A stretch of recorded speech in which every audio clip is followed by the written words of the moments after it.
Nagbakasyon ba ang VP Sara sa Bicol, Marlon?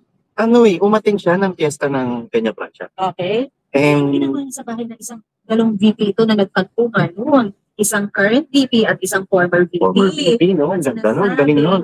Ay, hindi ko alam bakit masyadong mga nanggagalit sa galit yung ibang nasa hanay ng Piglawan. Sino ba yan? Ba't ba nagagalit? Ikaw, Senator Sani Trillanes, nanggagalaiti sa galit, nag-meeting lamang sila. Samantalang marami na ngayon mga Pinklawan na dating isinusuka, dating galit na galit, at dating umutot lamang ang isang Marcos Julio ay nakabatikos, nakaatake na kayo. Pero ngayon, iyayakap nyo na at inihimod nyo pa ang puwet. Unang-una na sa katauhan dito, si Attorney Barry Gutierrez.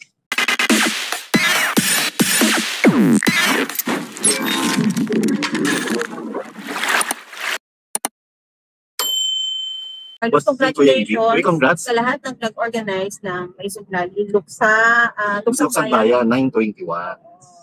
Sa Cebu naganap. Sa Port San Pedro, no? Yes, congratulations kay Miss Pam Baricuatro, Miss Pam, Sir Galbo, Sir June, and the rest of sila Miss Cathy, si Laclaire, yan, and the rest of the group sila Sir June Abine. And nagpadala rin ng nag-sponsor ng food ang SDS New York. Yes, maraming salamat SDS New York na napakalayo ninyo pero ang mga puso ninyo ay nananatili dito sa ating bansa. Correct.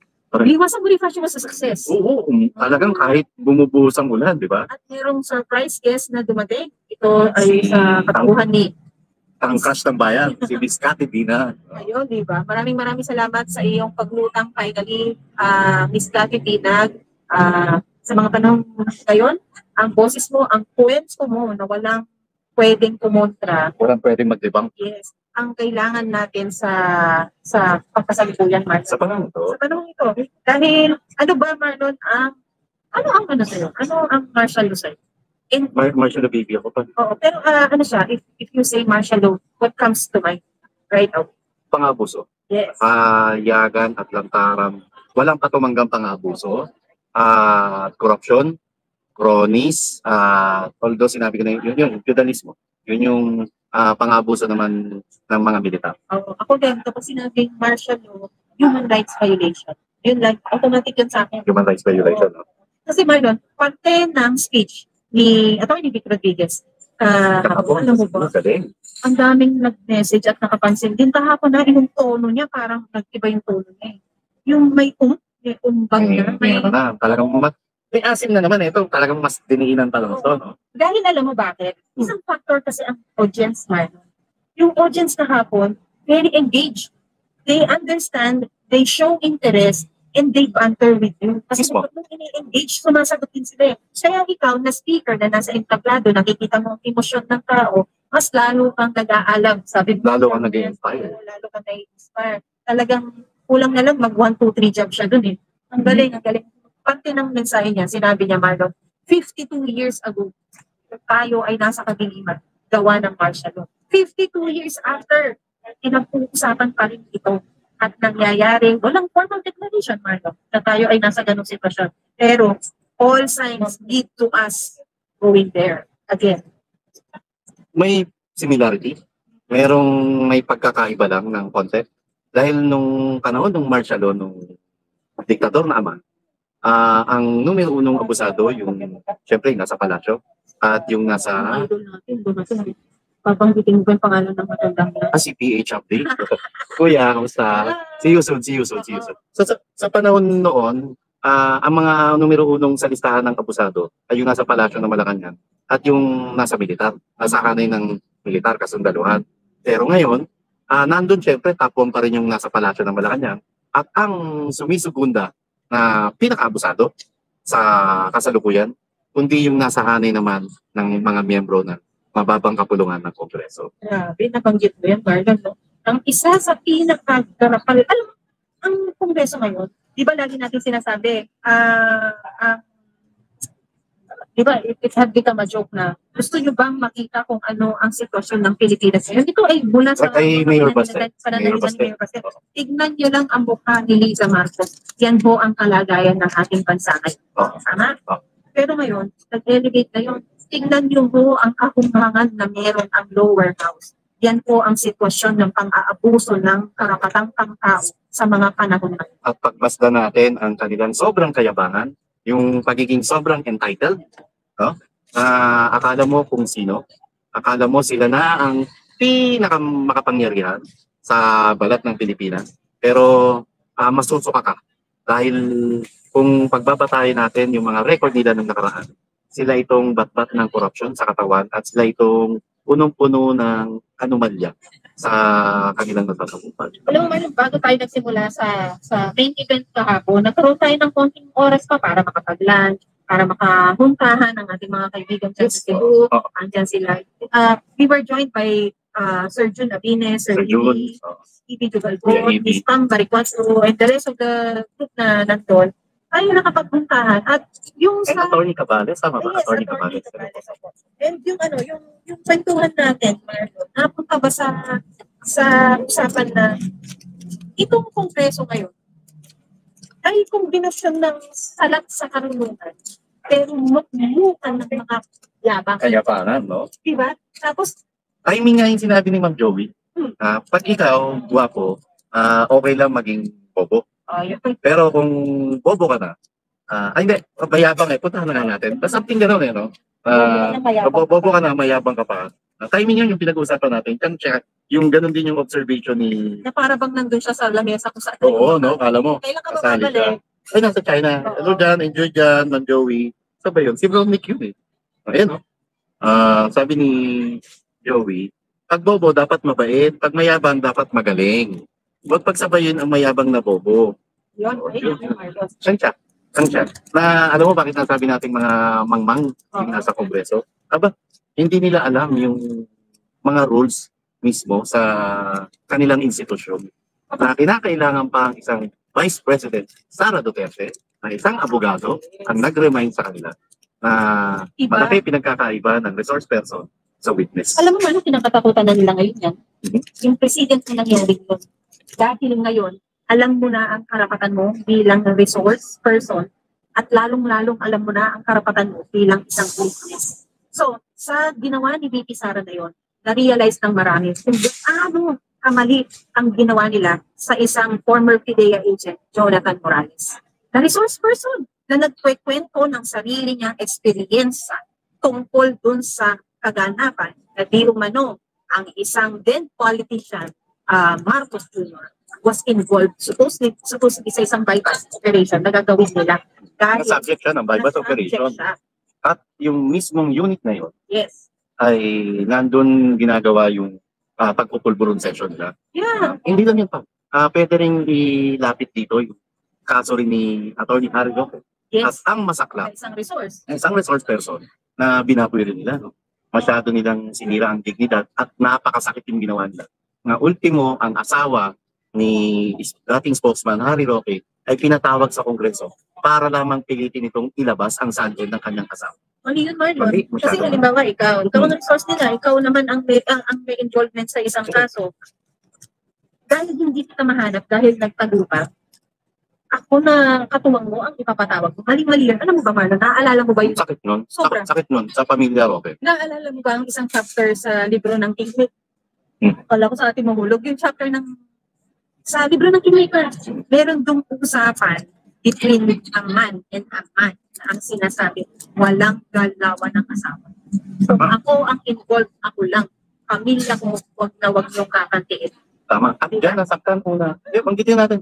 Diyan unang nasaktan ng isang Atty. Vic Rodriguez nang idamay ni Lisa Araneta Marcos ang kanyang pamilya. Kaya napilitan siyang magsalita at magbigay na ng direktang atake at disgusto at ibunyan ang lahat ng anomalya ng isang First Lady Lisa Araneta Marcos. Isang political vlogger at isang veteran journalist ang nagdamay sa pamilya o asawa ng Atty. Vic Rodriguez, then Executive Secretary, at naulit ang isang interview ng Lisa Marcos sa another, the same veteran journalist na binanggit na naman ang pangalan ng ang pamilya, yung parang enough is enough, I have to talk this time around. Diba? At patunay ito, Pam, kung gaano na sila ka-desperado, kung gaano na sila ka-frustrated para lamang sirain yung mga kalaban nila sa pwesto.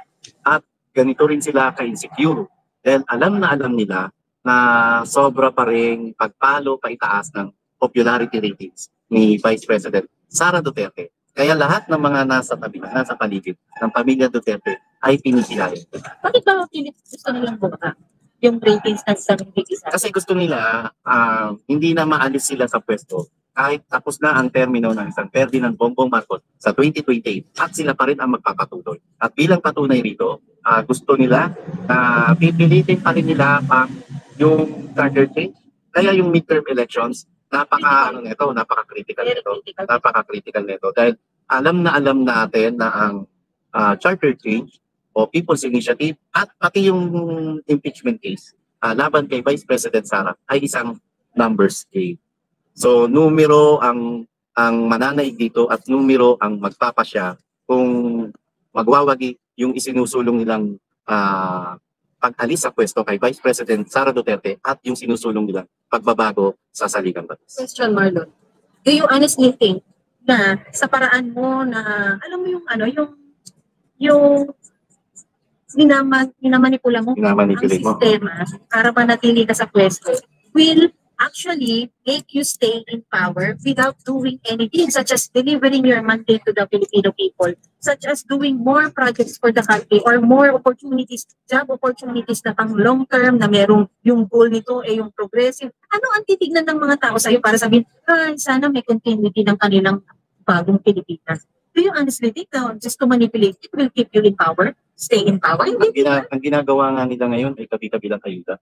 Ang ginagawa nila ngayon ay sinusuhulan nila ang mga kababayan natin sa iba't ibang lugar, partikular na yung mga nasa probinsya, para lamang mapalabas na may ginagawa silang tama sa kasalukuyang pamahalaan. Pero sa totoo lang, hanggang ngayon po, magtatatlong taon na ang Bongbong Marcos Jr. sa kanyang panunungkulan ay wala pa tayong nakikita improvement, pagbabago at malalaking proyekto na dapat kapakinabangan sa bayan ng Pilipinas. Diba, tapos ang iisipin nila, magpapirma lang ako ng People's Initiative, I will still become the president, or the country's form of government will change, I will be the next for party. At saka ang nakakainis, Pamela, bakit ito ang priority niyo? Bakit ang priority niyo ay ang issue ng confidential fund ni VP Sara Duterte? Bakit ang priority niyo ay ang tungkol sa Pogo? At bakit pailalim pa rin ang pagtrabaho niyo para isulong ang charter change o ang People's Initiative, samantalang mas maraming prioridad ang dapat unahin ng kasalukuyang pamahalaan? At sabi nga ni Attorney Vic Rodriguez, ngayon na ang dapat pagdedeklara ng gera kontra korupsyon at katiwalian. Galing. Lalo na yung tono ng delivery niya. Ang galing. Napapanahon, simple, yung parang you will see hope in him na bakit wala siya sa PDP naman, no? Pero marami nagtatanong, bakit yun, wala siya sa PDP? Marami rin nagtatanong, bakit tatakbo ba raw talaga siya? Wala siya sa line-up, bakit wala siya sa Davao? Sana makapag-desisyon na siya. At hindi po kami ang para manguna sa pag-a-announce kung ano man ang desisyon niya. Kagaya nga na sinasabi namin sa aming mga post, privado o senado, yung Friends of Attorney Vic Rodriguez will still remain Friends of Attorney Vic Rodriguez. Kung sumabak man, Marlon, lagi ito, siguro pwede natin share ito. Kung sumabak man, kasi napag-uusapan, hindi takot matalo ang mama. Hindi takot. Kasi lahat ng sinasabi ng mga tao, kingmaker yan. He can make himself a king. Pero tinanong ko rin siya, isa rin sa kinukonsider niya talaga yung family. Hi ma'am, hello po. Salamat ulit sa chocolate. Si Mano. Baka magtatala ulit. Baka sabihin. Biro. Nakakalagbudol eh. And syempre yung mga cute yung mga anak. Talagang sobrang lapit nila sa isa't isa. At kitang-kita natin yung fatherly image niya. Ni Atty. Vic. Yung pag nadidelay yung flight, yung atak-atak na, gusto nang makababa. Tapos pag nakalabas na ng airport, sakay agad sa sasakyan. Natutuwa akong marinig yung mga I love you anak, yung mga I love you. Ganun yun. Sana yung lahat ng pamilyang Pilipino, no, matitindi man problema natin dinaranas sa pagkaroon ng impacting.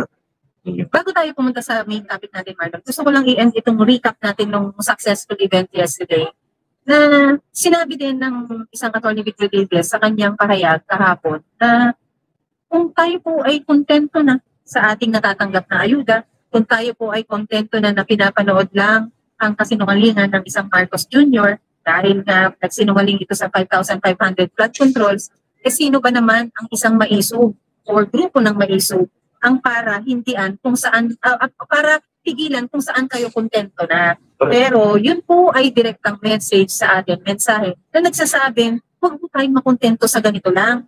Darating po ang midterm election, pili po tayo ng taong talagang naninindigan para sa future ng bawat isa. Hindi lang yung para sa kabataan, lalo-lalo na para sa kabataan, Mano. At para sa iyo, para sa akin, para sa magulang. Para sa lahat. And nakita na ho natin ang komposisyon ng kasalukuyang mataas at mababang kapulungan ng Kongreso.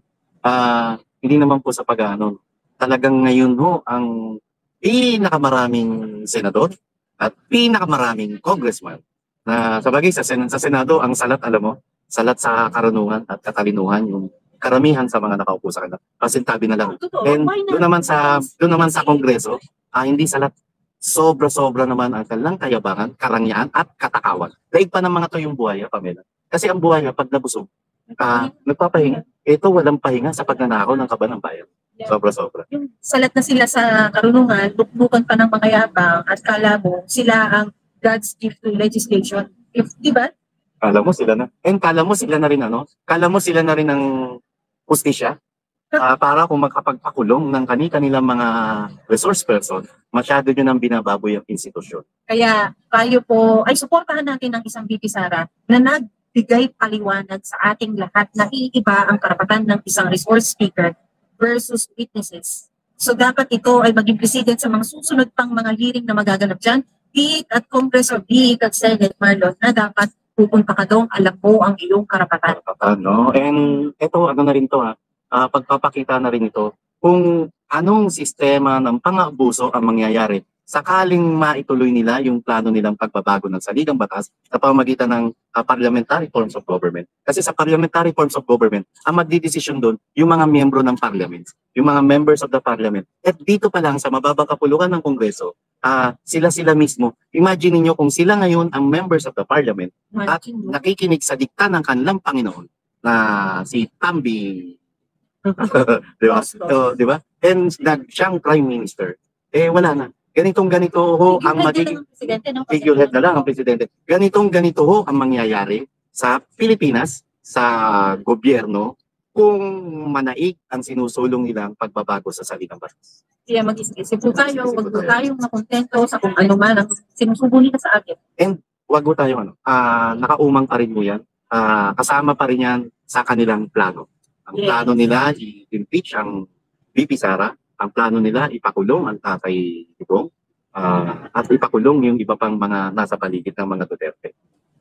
Nabanggit ko ang Duterte, nabanggit ko ang VP Sara na nagpaliwanag sa atin na iba ang witness at resource person. Nagbakasyon ba ang VP Sara sa Bicol, Marlon? Umating siya ng piyesta ng Peña Francia. Okay. Hindi naman sa bahay ng isang dalawang VP ito na nagpagpungan noon. Isang current VP at isang former VP. Former VP, no? Ang ganda nun, galing nun. Hindi ko alam bakit masyadong mga nanggagalit sa galit yung ibang nasa hanay ng Piglawan. Sino ba yan? Ba't ba nagagalit? Wala ang tingin nila, ito si dating Senador Sani Trillanes, ang tingin yata nito ni Sensani, tau-tauhan niya lang si Leni Robredo na kung anong gusto niya, yun ang dapat sundin ng isang dating Vice President, Leni Robredo, at galit na parang batang nagtatantrums. At kung paano niya kausapin, ganun. Kung paano niya sumbatan, pinapa-impeach nga namin si Sara, tapos di ba? You side with her? Ibang klase rin mambulit si Senator Sani. Alam mo sa sarili yan, Senator Sani. Magkaibigan kami, nako-cover ko siya. Magkakilala kami. Okay. Nako-cover ko siya. And I hope, kunin mo to, Senator Sani, ng isang constructive criticism. And wag mong kakalimutan, Mr. Senator, ex-senator, na kaya nagpakamatay ang isang dating AFP Chief of Staff na si General Angelo Reyes ay dahil dyan sa ugaling pambubuli mo, sir. Nasa history po yan at nasa kasaysayan na po yan ng Pilipinas. Ano pinagpuputok ng butsin niya? Bakit daw tinanggap niya sa loob ng pamamahay, bakit daw tinanggap ni Vice President Leni Robredo sa kanyang bahay ang isang Vice President Sara Duterte? Kahit naman sinong matinong tao, Marlon, na may bisita, tatanggapin mo sa loob ng iyong tahanan. Mismo. Pero para malinaw, ito pang nakakainis itong si Atty. Barry Gutierrez. Hindi niya nilinaw. Napaka ano mo, ikaw, Barry, napaka malisyoso. Yung malis ng malis. Nagbigay ka na rin naman ng impormasyon na kinumpirma mo at sinabi mismo sa'yo ni dating Vice President Leni Robredo na totoong pumasyal sa kanyang tahanan, si VP Sara Duterte, hindi mo sinadya mong hindi sabihin na merong merong kaibigan sila na nag-set up ng meeting na yun. Nag-set up na yun na para dalhin ang isang Vice President, Sara Duterte, sa bahay ng mga Robredos. Na both parties agree. Both parties agree. Kaya nga nangyari. Kasi ito, kahit tayo, di ba? Partner tayo sa third floor studio. Pupunta ka sa bahay ko nang walang Pag di mo ko pasabi. tinanggap sa loob. Hindi, pero kailangan may pasabi. May pasabi ka. Alam ko na ito. At yung pasabi na yun, sila, alam naman natin na nasa magkabilang panig ng politika, hindi ka basta-basta kakatok sa isang tahanan ng Leni Robredo. Tanong ko lang, man.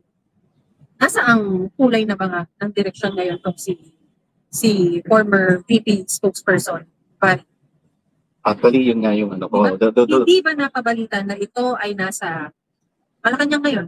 Di umano. Oh. Kaya ba may ganun na may malis yung kanyang press release na tungkol sa impormasyon ng pagkikita ng dalawa? Ito para sa mga dilawan, para sa mga pinklawan, at para na rin sa mga Marcos loyalists. Ano ba ang pinakamasakit na makita? Masakit bang makita na ang isang Vice President Sara Duterte at isang Leni Robredo ay magkita lamang? Na unang-una pareho silang babae, at pangalawa, wala silang personal na laban. Huwag nating kakalimutan. Never silang nag-ano sa isang posisyon. Huwag nating kalimutan na nung tumakbo ang isang Vice President Leni Robredo, ang kalaban niya sa pwesto sa pagka-vice presidente ay ang Bongbong Marcos Jr. Samantalang si Sara Duterte, nung tumakbo bilang Vice President, ang katunggali naman niya ay si Kiko Pangilinan. At ang tinatakbo ng mga pinklawan, ang frontrunner nila ay si Leni Robredo. And ikaw, Senator Sani Trillanes, nanggagalaiti sa galit, nag-meeting lamang sila. Samantalang marami na ngayon mga pinklawan na dating isinusuka, dating galit na galit, at dating umutot lamang ang isang Marcos Jr. ay nakabatikos, nakaatake na kayo. Pero ngayon, iyayakap nyo na at inihimod nyo pa ang puwet. Unang-una na sa katauhan dito, si Attorney Barry Gutierrez. Sabi, no? Parang akala ko ba wala nang amor ang tao sa Duterte or kay Pipi Sara. Kasi konting kibot niya, parang kinakabalisas ng marami. Mismo. No? At akala ko ba, matindi yung paninindigan nyo para hingin yung hustisya patungkol sa pang-aabuso sa karapatang pantao ng pamilya Marcos, bakit ngayon kinalimutan nila? So, ang usapang yun, or ang tagpong yun, sinasabi ay personal at walang political na usapan. At nakapagtataka pa rito, bakit tahimik ang pinklawan at dilawan, at bakit biglang kambyo ang isang Risa Ontiveros at ang isang Laila de Lima na dati kung batikusin, atakihin at awayin ang isang Marcos Jr. Ngayon, halos alam mo yun, i-place nila ng gusto, ng todo-todo, na mas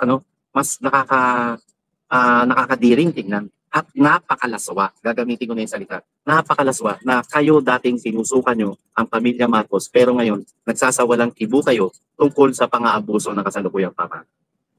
Do you honestly think that the meet-up was just personal? Pure personal? Pwede naman. Kamusta? Pwede naman. Kasi, alam mo, Pam, kung pareho naman kayong edukado, at pareho naman kayong civil sa isa't isa, di ba?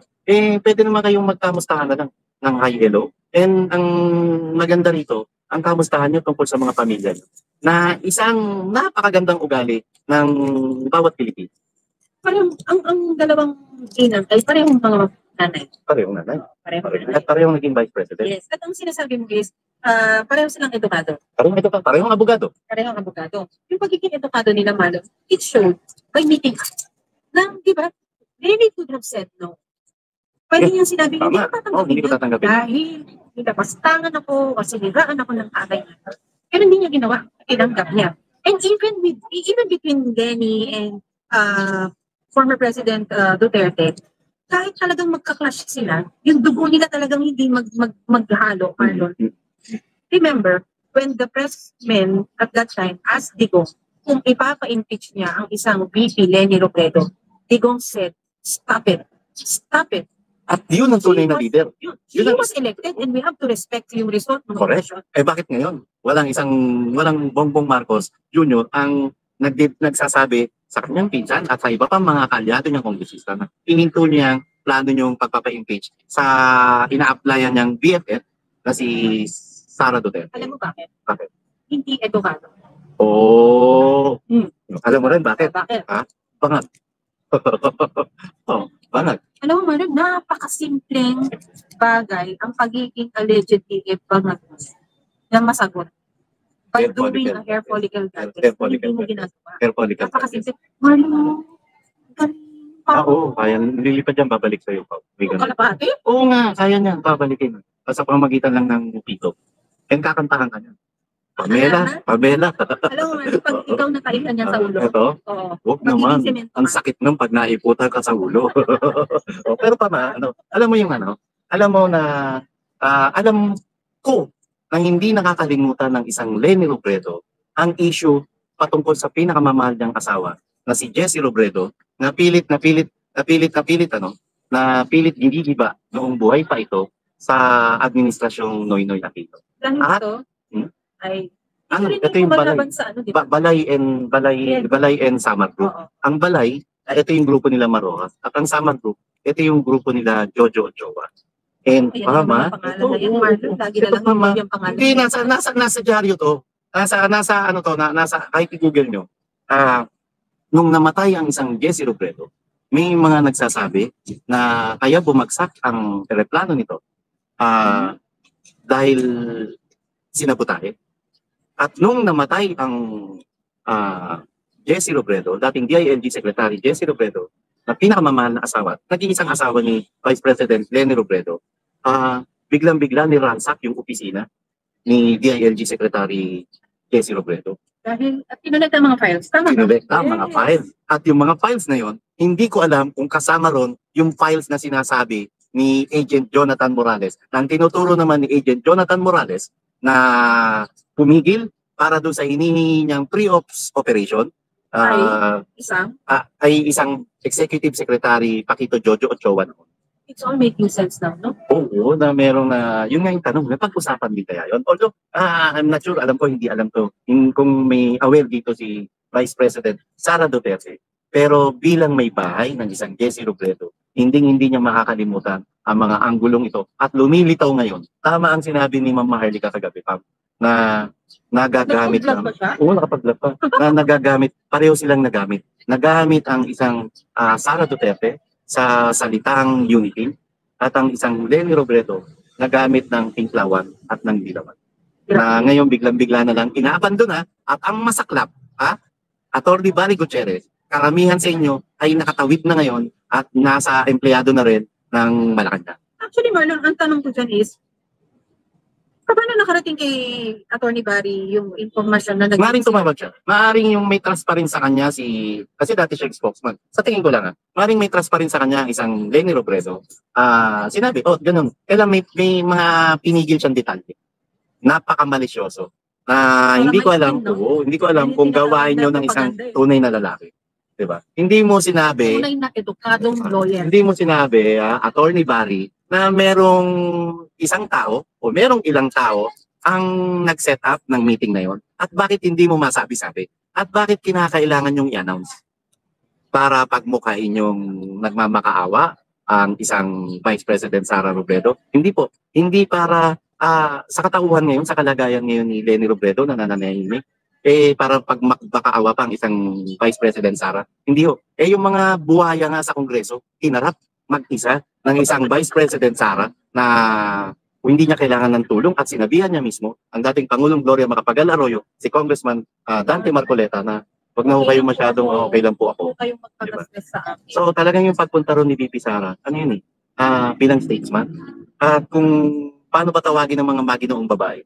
Ito yung mga maginoong babae. At ganito rin maginoo rin ang isang Leni Robredo na hinarap ang isang Vice President Sara Duterte. Kahanga-hanga.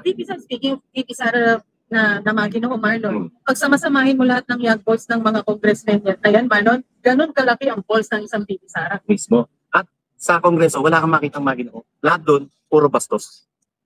Kaya hindi tutugma rin yung kanta ni DJ Alvaro. Ang tipo kong lalaki ay maginoo pero medyo bastos.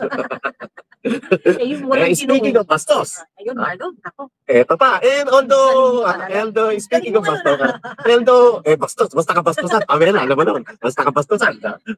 Ay, nangunguna ka doon. Ay, di ho, alam mo naman ako, Catholic school. Alam mo, pangalan bakit Catholic school? Alam mo, pangalan eskwelahan ko ng elementary.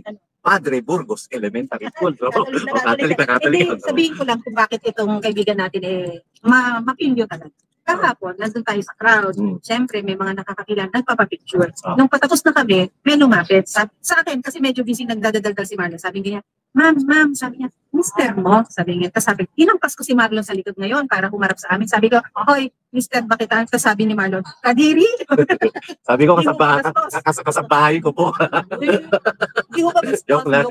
Alam namin, sir, mabiro ko natin. Oy, thank you sa mga Cebuano, binibisaya ako ng Bibay. Oh, yan. Nakasabot tuloy yung pagiging bislaw ko. Sinabi ko naman, bislaw ako, bisayang hilaw. Kasabot ako magbinisaya. Gamay-gamay lang. At pag sinabing gamay, kilid ako. Kabastusan. Ito si Larry Gadon. Kaya lang, sa gugigil ko kahapon, hindi ko na kinounter kung talagang Facebook page. Regardless. Anyway, it was a Viber message. Viber message na, and yung pananalita yun, very Gadon di ba? Very Larry Gadon Although it's a Sunday, let's just poke fun of this meme, no? Kasi hindi naman confirm kung siya pa, pero parang siya kung magsalita. Habang binabasa mo yan, wait lang guys. Habang binabasa mo yan, patingin ko si Bahing Lisa Villanueva na belated happy birthday. At syempre sa mother-in-law and father-in-law niya, na pinapabati naman ng kumpare brad ko na si Melchor Villanueva kay Tatay Andres, Aling Nita, Nanay Lita Villanueva na laging nakikinig. Dati inaaway lang ako ni Aling Nita kasi mga pilyo kami, mga bata kami. Ngayon lalo na subscriber po po. Tita Lita, Aling Nita, Doña Nita. Doña Nita. Pero po, nasa ano na sila? Maryland, Baltimore. Bakit ka kasi sinisita? Anong kamukuhan mo? Alam mo yung mga kapilyuhan Nagpapato ka ng buka na. Ay, hindi. Ano talaga? Alam mo yun, nag-i-skateboard kami. Hindi kami lang doon sa Santa Mesa nag-i-skateboard. Umaabot pa kami ng San Pedro, Laguna. Tapos uuwi na kami, hatid gabi. Nadidiscourage pa. Hindi, nakaisa kayo. Pero nagagalit kasi hatid gabi na kami. Alam ni Aling Nita, hello po. Maraming salamat po sa suporta nyo. Ganun din sa mga Cebuano. Mag-sorry ka. Sa mag-sorry? Sa stress na binigay mo sa kanya noon. Hindi. Proud sa akin ngayon to. Proud ngayon sa akin to, di ba? Aling Nita, hello po. At saka kay Tatay Andres po, magmamano po ako uli sa inyo pag nakita tayo. Balikan na natin. Ito naman si Mang Larry Gadon. Balikan natin ang di umano, yung isang leak message ng isang Mang Larry Gadon. Di umano di umano. Lawyer dito na na-disbar. Dahil... kaya dating attorney Larry Gadon ka, ngayon, Mang Larry Gadon ka. Buti nga, tinawag ka pang Mang. Na-disbar. Dahil sa kabastusan. Dahil mal-edukado. Ayan, ang sabi niya, maisog. Sumatapang kayo. Ang wag na ilo. Ang ilan nyo input kayo. So yan, ang pakialam ko, para maiba. Ang pakialam ko ay ang buhay ko kung paano ko bubuhayin ang pamilya ko. Mapapakain nyo ba kami ng mga patapang-tapang nyo na mga kayo, mga kayo? Nung nabasa ko yan, Marlon. Ako napapos agad ako. Hindi nga ako nagduda na siya yan Maalala ninyo, during the campaign in 2022, kung paano siya naglabas ng kanyang video message na binaboy niya sa pananalita niya ang isang Raisa Robles. Sige, sabihin na natin si Raisa Robles ay hindi naman someone you will look up to, di ba? Isa rin kala mong God's gift to journalism. Pero, ang Ali, although hindi mukhang babae, ay babae na kailangang nire-respeto. Pero yung parang may magsalita ng ganon, tapos isa kang abogado. Tapos may nanay ka? May kapatid ka man. May anak. May anak kang babae. Diba? Ang partner ngayon ay babae. Ay, sorry. Wala namang issue doon. Walang issue. Pero, diba, kung ikaw nga salat sa karunungan, pero ikaw ay nuknukan ng yabang, you will always be remembered for your being mayabang. Oo, ito yung taong, hindi ko alam kung tinuro ba sa law school yung GMRC. No? Wala saka ito rin yung taong, basta. Sige, Marlon. Tingnan natin. Sige, sabihin na natin hypothetically that this is a credible statement na galing sa isang official account ng isang dating lawyer na ngayon Mang Larry na lang, Marlon. Ang ginagawa niya dito ay tiniming niya sa events yesterday na merong luksang bayan. Yeah. people recalling the events of martial law and yung current events na hindi na gusto ng mga tao. Hinamak niya kasi ang gamit niya is, ano, matapang kayo? Mapapakain ba kayo ng tapang ninyo? Ang iniintindi ko ay kung paano mapakain ng pamilya ko. Tama lang. Kagaya ng iniintindi mo ay ang pag-intindi namin kung paano din namin masusustain ang aming mga gastusin sa aming mga sarili at sa aming mga obligasyon sa aming mga pamilya. Alam mo, Mang Larry Gadon, wag mong kakalimutan na ang pwesto mo ngayon ay Presidential Advisor on Poverty Alleviation. May higit 1 taong ka na dyan sa pwesto mo na sumesweldo ng magkano? Hindi na natin 300, this is Secretary. Ano may pagmamalaki mo at napaigi mo ba ang kabuhayan ng mamayang Pilipino, ng mahirap na mamayang Pilipino? Ano na ba ang accomplishment mo bilang Presidential Advisor on Poverty Alleviation? Diba? Maglabas ka ng SONA mo. At ano ang kaibahan mo? Di ba ang sinasabi ng OVP ay sa budget ng VP Sara Marlon? I-align na lang natin ang iyong mga programa sa mga kanya-kanyang ahensya na katulad naman ng programang pinopropose mo. Ang isang poverty alleviation office, Marlon, na nandiyan ang isang dating abogadong Larry Gadon. Hindi ba yan parang duplication lang din ng DSWD? Yes. Di ba? Pero hindi ba yan duplication lang din ng Poverty Commission? National Anti-Poverty Commission. Oh, yes, meron pang PICOP na tinatawag. Presidential Commission on Urban Poor. Urban Poor. Diba? Kanino ka na naman nagtatago para merong makuhang budget? No wonder pa no. Lahat na lamang ng Presidential Advisor ng Marcos Jr., puro mga inutil. Inutil na tong Larry Gadon para mapaigi ang pamumuhay ng may hirap, ng pobreng Pilipino. Inutil pa rin ang isang Michael Ma na hanggang ngayon wala tayong nalalaman para naman palaguin ang maayos na pakikipagrelasyon sa bansang China at bansang Pilipinas. Pero alam mo, Marlon, ang masaklap, sorry, pasok ko lang. Itong si Michael Ma, huwag nating kalimutan na unang-una sa listahan na ipinatatawag sa mababang kapulungan ng Kongreso dahil sangkot di umano ito sa agri-smuggling sa bansa. Sorry, sige pa. No, I was just saying, itong pagkakasabi natin na ito, Marlon, alam natin lahat na maanghang magsalita ang isang Mang Larry Gadon. Maanghang. Yung anghang yan is hindi man yung tago sa puso Yung anghang yan is yung agos sa kaibuturan ng iyong pagiging bastos na tao. At saka sama ng bibig nito. Sama ng bibig. Hindi ko alam kung ang minumumog nito ay ang tubig ay ang tubig sa inidoro. Hindi ko alam kung ang tinututbrush nito ay ang sarili niyang dumi. Ganyang kasama ang bibig ng isang Larry Gadon. Yes. And I am very certain na he will answer back. I'm sure he will answer back. Pero tatandaan mo, paano ka tinrato ng BBMHQ last time na ikaw ay nagmumura sa isang Raisa Robles? Alam mo ang sinabi lang ng, sabihin na natin, grupo ng third floor, hayaan nyo na si Larry Gadon, gago yan. Pero gago natin yan. Yun pa lang, gago. I'm sorry, I have to say it. Yun ka lang. Ano ko ito? Parang napapahaba tayo, Pamela. Wala tayong nabasa. Wala na talaga po. Gigil kasi ako kay Mang Gadon. Alam mo sinong alam mo kung sino kang tao. Alam mo sino cute? Mas cute pa kayo si Laila. Sabihin ni Laila Dilipa, i-away si Laila. Basta nga tayo ng mga comment. Naku, merong 3,200 viewers na ginagalit namin. Pasensya na. Parang ilang araw tayo hindi nakapag hindi, kahapon biglaan talaga yung Cebu. Totoo yun. Alam nyo, totoo yung sinabi na ni-request kasi ng Cebu Group na si Atty. Vic. Pero originally talaga, sa Liwasang Bonifacio ang punta natin. Tayo nga ako, kapag gamutan nyo po ang aming nakayanan, na double yung pagkain, 500 tax yun. And sana po, may kahit pa paano, na naitawid natin yung gutom ng mga nasa Mayso. Na nagsasakripisyo ng kanilang oras. Umulat umaraw. And panoorin nyo po yung short video namin. And sana ipahintulot pa, no? May mga ganun pa tayong konting biyaya, grasya na ipapamahagi natin sa mumunti nating kakayahan.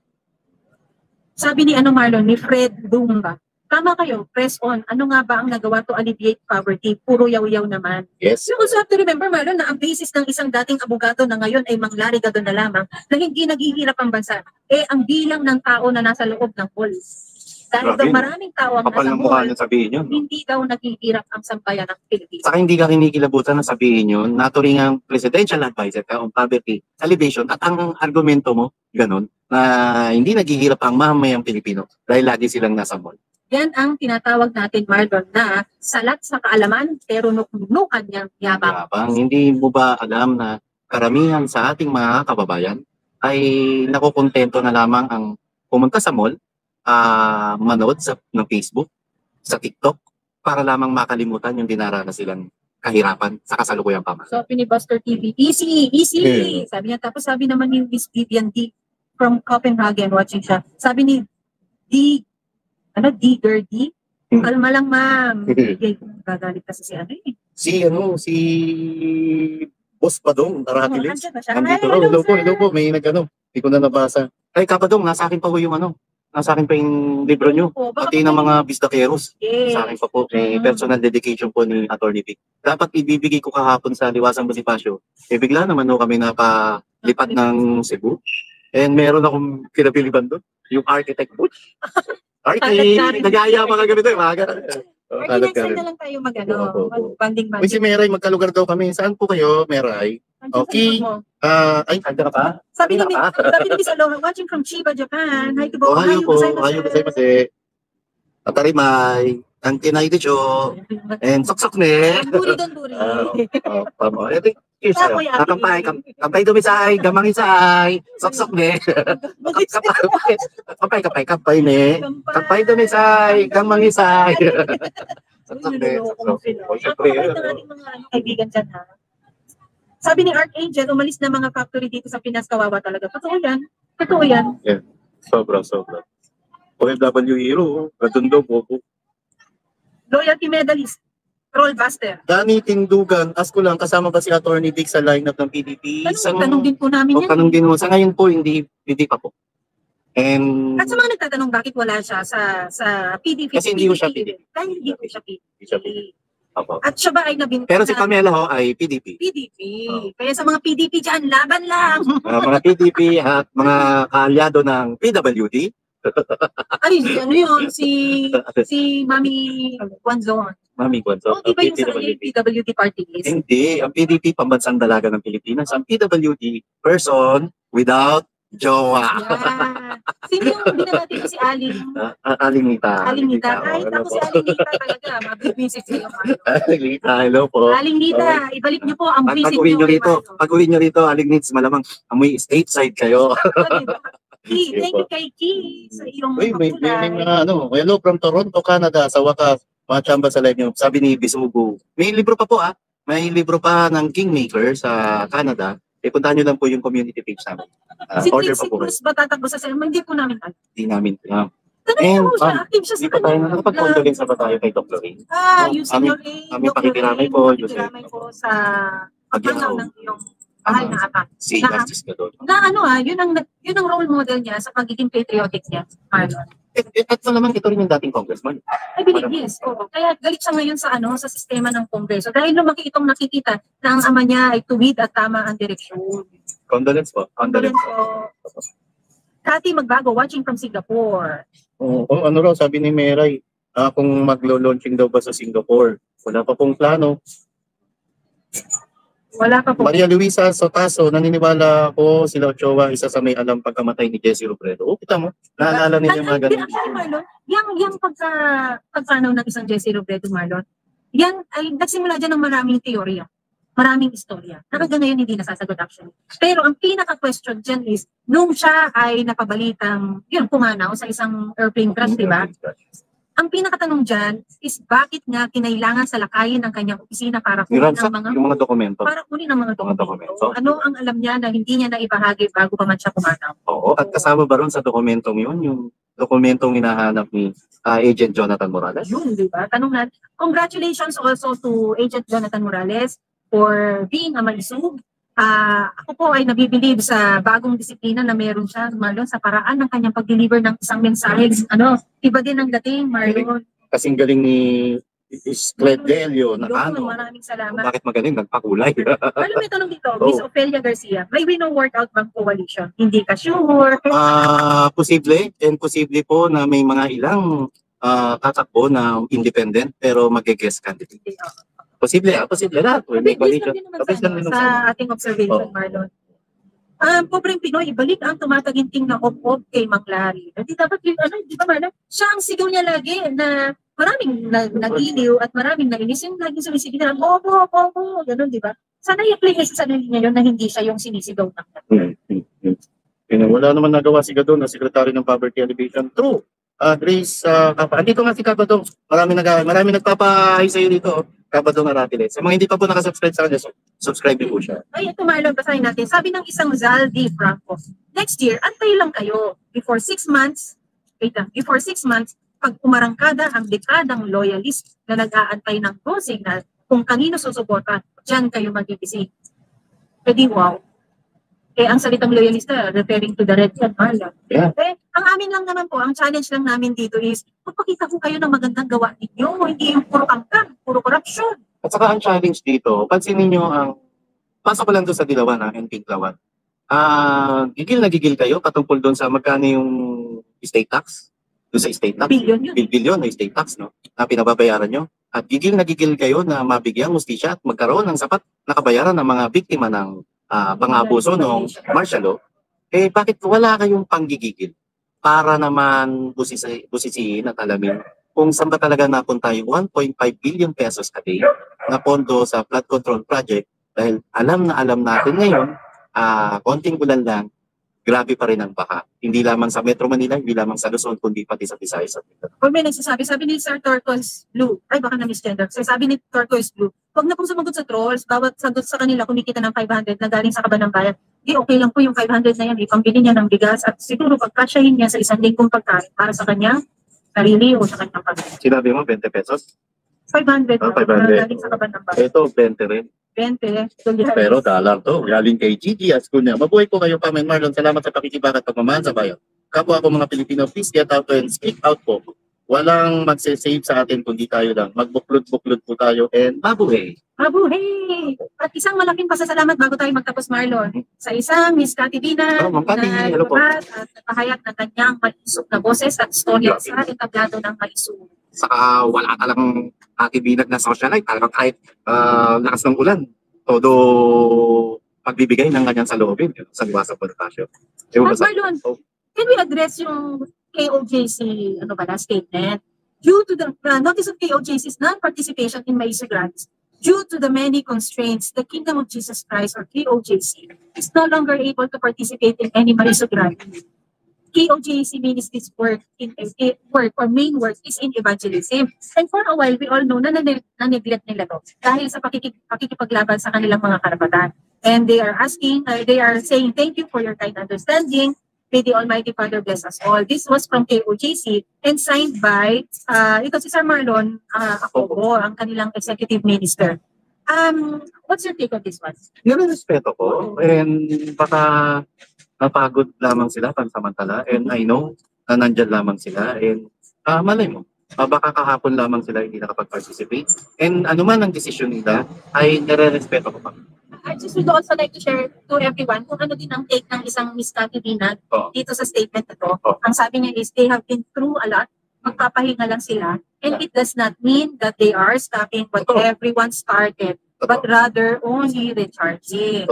So, sila ay malaking tulong sa pagdadrum beat ng mga boses ng mga naaapi, Marlon. Yes. So, yes. Siyempre, hindi natin pwedeng ipagsawalang bahala na tayo ay nagpapasalamat din sa kanila. Oo naman. At sumasaludo tayo sa katapangan nila at katapatan nila. Kay Pastor Apollo Kibuloy. And pagpapatunay lang rin ito, Pam, no, na ang hakbang ng Maysog ay hindi lamang laban ni Pastor Apollo Kibuloy, hindi lamang ito laban ng pamilya Duterte, kundi laban ito ng sambayan ng Pilipino kontra katiwalian at pang-abuso sa pamahalaan. At madalang sa isang tao, sabihin na natin sa kagaya ng mga KOJC members na Marlon galing sa gyera ng pakikipaglaban para sa karapatan, na punong-puno ng galit ang kanilang mga puso, mahirap ang isang taong ganon na bumalik sa kanyang mahinahon na buhay. Pero sila, tuwid ang kanilang direksyon na kami ay mananatiling nananampalataya. It reflects the personality, the quality of people or members the KOJC has. At kung anong kwalidad meron sila sa pananampalataya. Yes! Yes! Na maaaring wala sa akin, maaaring wala sa iyo, pero yung tibay na yan ay nasa kanila. Let's look up to them na parang inspiration in terms of your spiritual relationship with your Lord. Na dapat din saldo. Oo, maraming salamat sa inyo. Kami po ay hindi nang-question, kami po ay hindi nanunungkat, kami po ay nakakaintindi sa inyong pinagdaanan at sa inyong desisyon. Kaya maraming salamat.